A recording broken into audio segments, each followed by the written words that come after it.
Here's a recommendation to look at a blog post on Forbes. Now, Forbes, you don't know, it's a hit and miss sort of website. They have a whole bunch of articles up here. So I'm not going to go over all of them, but for the media or entertainment section, it's hit and miss with the media critics. This is an article by Scott Mendelson called "The Backlash That The Last Jedi Showed That Star Wars Fans Actually Liked Luke Skywalker." Well, guess what? Yes, that's a given. He was a hero from the previous trilogy, or the original trilogy, rather. Of course they like a hero. It goes without saying. And I don't know why he has to make a title post about that, but let's see his reasoning here. Contrary to popular belief, audiences don't always prefer the grimdark anti-hero over the glorified Boy Scout. That's a very strange thing. It's like saying, hey, do you like anti-heroes? Do you like gray heroes? Do you like heroes that are reluctant? Or do you like the paragons? Do you like the heroes of justice and purity? You can tell any story as long as it's told well. It doesn't really matter what type of hero you have. So already he's basing archetypes of the protagonist in this strange comparative way. Like the anti-hero is more preferable to the normal scrupulous hero. That doesn't make sense. You're comparing apples and oranges. It's still a protagonist. What makes the protagonist likable is what makes them attractive. And there's many reasons what makes them attractive. Primarily, as I would argue, is the plot. Do you know their plot? What do they want? And why are they doing what they're doing? Very simple. And the one with the clearest, most understandable plot makes us like the characters more. All of their characterization, all of their conflicts, all of their hang-ups, everything. That's what makes us like the character. That's it. It doesn't matter if they're anti this or pro that. It really does not matter. If we can identify with the character for their plot alone, we can get under the root of what makes a character a character. Whatever my issues about Darth Maul still being alive after the events of The Phantom Menace, I won't pretend that the character hasn't been used in interesting ways, beginning in the 4th season of the Clone Wars, then via periodic appearances in the Star Wars Rebels, etc., etc. Anyway, Maul voice actor Sam Witwer has joined the chorus of Star Wars folks taking issue with The Last Jedi, specifically the whole hermit Luke Skywalker thing. And again, the author doesn't know what he's talking about. He's mischaracterizing what Sam is trying to say. So this was a news story, I think, a week or two ago. I didn't talk about it because I thought it was just another actor voicing their opinion, and that's not really newsworthy. But he brought it up, so let's talk about it. Last Jedi to me felt like a movie made by a guy who hadn't quite done his homework. I would agree. I think Rian Johnson's a talented guy. I would also agree. But Bruce Lee didn't develop Jeet Kune Do without learning Kung Fu first. That's true. You can't reinvent Star Wars without knowing Star Wars first, and he didn't, for me, make a compelling argument for why Luke didn't go and help his sister. And that should be self-explanatory from what we know of Luke from episode 4 to 6. This is just my opinion, guys. There were a lot of things in The Last Jedi I found compelling in a Rian Johnson filmmaker point of view. They just didn't fit into Star Wars. I don't think he did his Star Wars homework, the themes, what it's about, what the characters are about. But as a standalone film, if I don't know what the Jedi are or who Luke is or what he represents, I think there's some compelling things in there. If that's meaningful to you, that's awesome. Yeah, exactly. If you suspend your disbelief of, or you feign ignorance on what came before, yeah, you can believe there's a guy named Luke who was really important, and then he went away, and you're like, oh, okay, I guess that's just what he wanted to do. If you have no idea who Luke is, it makes a lot more. It's more acceptable. The Luke character is more acceptable. As many people have said before, it is Jake Skywalker, is another person. If it was a totally different Jedi or a totally different character, we would have very little problems. At least of Luke. I obviously disagree with that, but whatever. He's not a fan of Rise of Skywalker either. And to me, that sounds as if Mr. Scott Mendelson is a fan of Rise of Skywalker, if you're going to make that comment. I do find it interesting that the sheer number of people who reacted to Star Wars The Last Jedi's portrayal of Luke Skywalker as a bitter defeatist even one with some correct ideas about the Jedi's poor choices, the prequels, with a big "not my Luke." Well, again, if you actually paid attention to episode 4 to 6, you would make the same conclusion. If you're not, then we don't know what to say to you. Some Star Wars fans wanted to see Mark Hamill's Luke Skywalker in a manner in which they were accustomed. Of course they did. Namely as a classic take-charge hero who would storm into the battlefield and take out the First Order with a lightsaber. Not necessarily, but that's the idea. That's somewhat what happened. No, it isn't, but I digress. I was pleasantly surprised to see that audiences cared that much about Luke at all. G, why do you think fans of the most popular film franchise ever would identify with the protagonist of the most popular film franchise ever and go, hey, wait a second. Episode 8 doesn't really depict Luke as I remember him, nor did it explain how he became this other guy. Why is that? Maybe because they're so invested in the character. They know the character. They know what he went through. They saw what he went through. They know that he would sacrifice everything on the sheer hope that his dad had some spark of kindness in him, some magical, I don't know what you would call the light side of the Force in relation to Darth Vader. But he bet everything on the hope of that. Yet, we see in episode 8, he was about to kill his nephew and then felt shame when he decided not to. And that was that. He felt shame, and that's his character. Done. He didn't go, oh, yeah, I felt shame 20 years ago. I should probably get off my ass and do something about that. No, he stayed alone. That is not Luke. Luke would have gotten over himself. He's okay, I got to go stop that nephew of mine from causing havoc. Or I got to go tell Leia. I got to go help people. Because he's been a Jedi for most of his life. You don't just abandon that because you had a brief moment of a negative Force vision and you were appalled by what you were about to do. That does not make sense. That does not make you a Jedi Master. That does not make you Luke Skywalker. That does not make you a hero of anything. You are another character for no reason. The fans had issue with Luke's portrayal in The Last Jedi, again, without getting into whether this character arc is consistent with his journey in the first 3 Star Wars movies. Exactly, it wasn't. Or his dad's history of imploding after personal tragedy. Again, that's not exactly a fantastic story either in the prequels. Contradicts conventional wisdom about what characters are most popular with most audiences. Okay, so here we have an argument from populum, or argument ad populum, meaning it's conventional wisdom that most people like X, which is not an argument. That's not an argument towards something logically or about something. All that you're doing is saying this movie made more money than the other movie. So we must assume it's because it was an anti-hero or some other character type. That's not an argument. There are reasons why people like Batman. There are reasons why people like Superman and every other archetype of a hero. You can't just make this broad statement without understanding what you're talking about. If you listen to Hollywood, which I don't, in terms of how to craft new heroes and revamp existing heroes, which, again, is not a very good barometer for writing, especially when you look at the Zack Snyder Batman, audiences don't like the straight arrow Boy Scout. Yes, they do. They like good stories. Doesn't matter about the hero. If the hero character is portrayed well and understandable, they're going to like him. Same with the villains. In fact, that's what you need, both characters. You need a protagonist and an antagonist to be well represented and understood, have clear plots, have clear goals, and clear motivations for what they're trying to do. They prefer Han Solo to Luke Skywalker. No, they don't. Jack Sparrow to Will Turner. No, they don't. And Batman to Superman. No, okay, this is comparing apples and oranges and saying, hey, this apple is more popular, therefore they must like it more, without actually understanding what makes an apple the apple.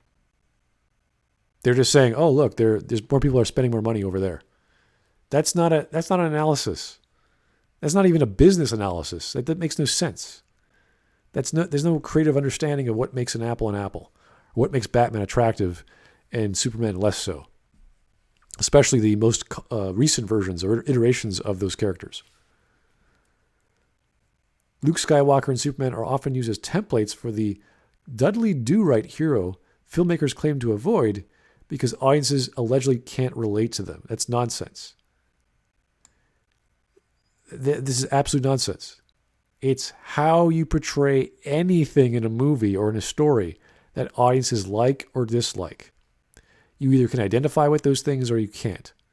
You either make stuff up in your brain to fill in the holes like fanboys do, or you can't, or you don't because you don't want to kid yourself. You don't want to lie to yourself.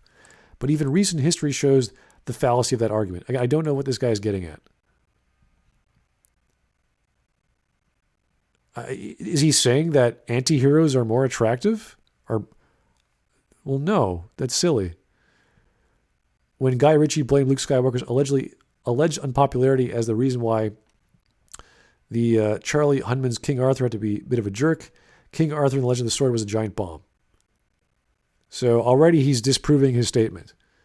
And he's saying stuff like Luke Skywalker was always the most uninteresting character in Star Wars because he's the good guy. Good guys are boring. That's stupid. That is not an argument. If you are a stereotypical good guy, like, oh, I am the hero, I am always good, I am always nice, I am always kind and courageous and heroic, and I help people in need, and I'm full of piety and wisdom and blah, blah, and patience. It's like, okay, yeah, I guess that's kind of silly. But it's how believable is that attitude, that ideology. You can do that. You can make the Superman character who is righteous and kind and patient and all the virtues under the sun. It's how you present them in a digestible, believable way.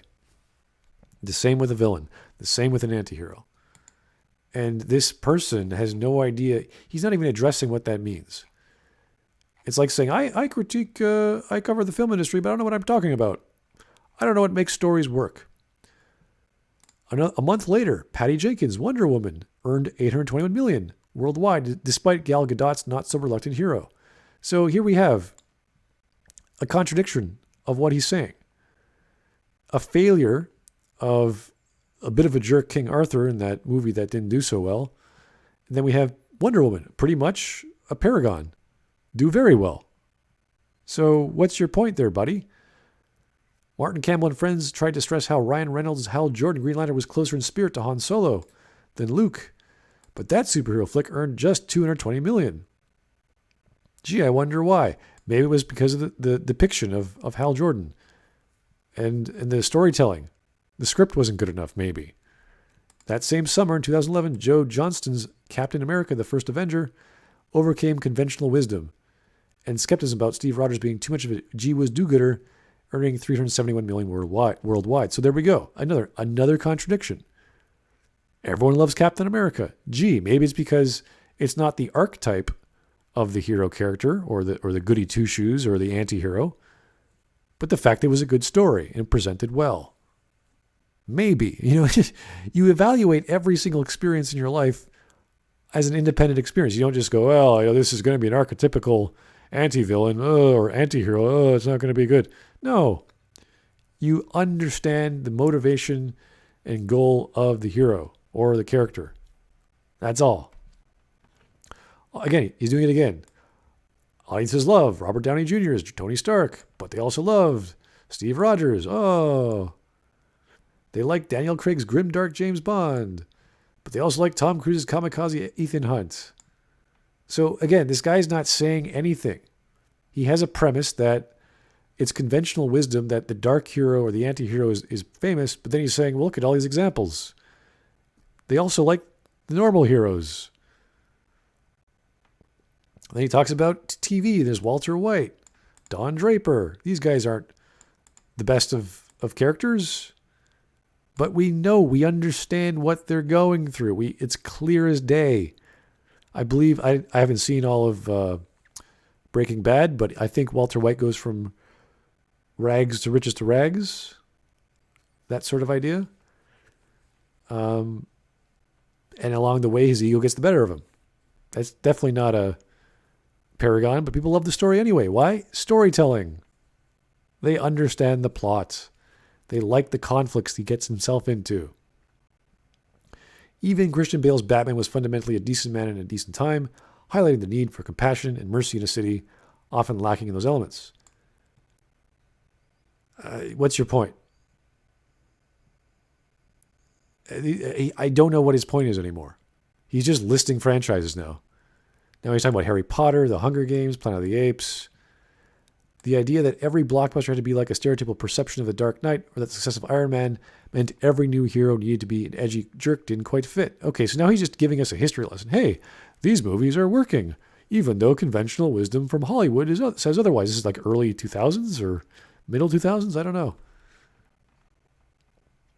Moreover, a poll released just before the opening of The Last Jedi showed Princess Leia is the most popular character, followed by Luke, Chewbacca, Yoda, R2-D2, and only then Han Solo. Maybe, just maybe, a young Princess Leia forms the rebellion prequel origin movie might have been more successful than Han Solo, a Star Wars story. No.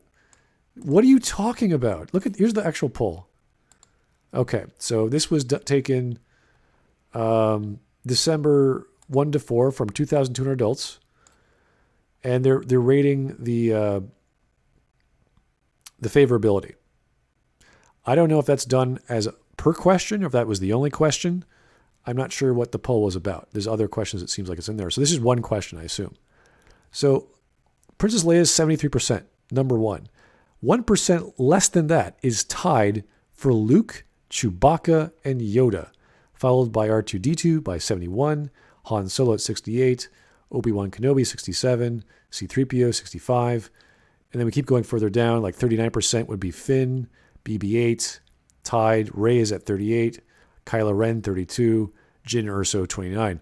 So obviously this is based off the latest most movie they saw, which would have been, I imagine, Episode 7 or Rogue One. So naturally, out of the classic Star Wars films, so Episode 4 to 6, the big three or the big four were Luke, Leia, Han, and Darth Vader. Those are the big characters or the big major characters in that story. And people just got a whole bunch of screen time with Princess Leia and Han Solo. Han Solo gets killed. Princess Leia is still alive. Princess Leia ends up becoming number one. Only off by 1%. Who's number two? Luke, Chewbacca, and Yoda. This is not really a very useful poll, but it goes to show you where people's heads are at from 2,000 at least, 2,200 people. I wouldn't say this is a definitive poll at all. So 1% is really not proving anything to me.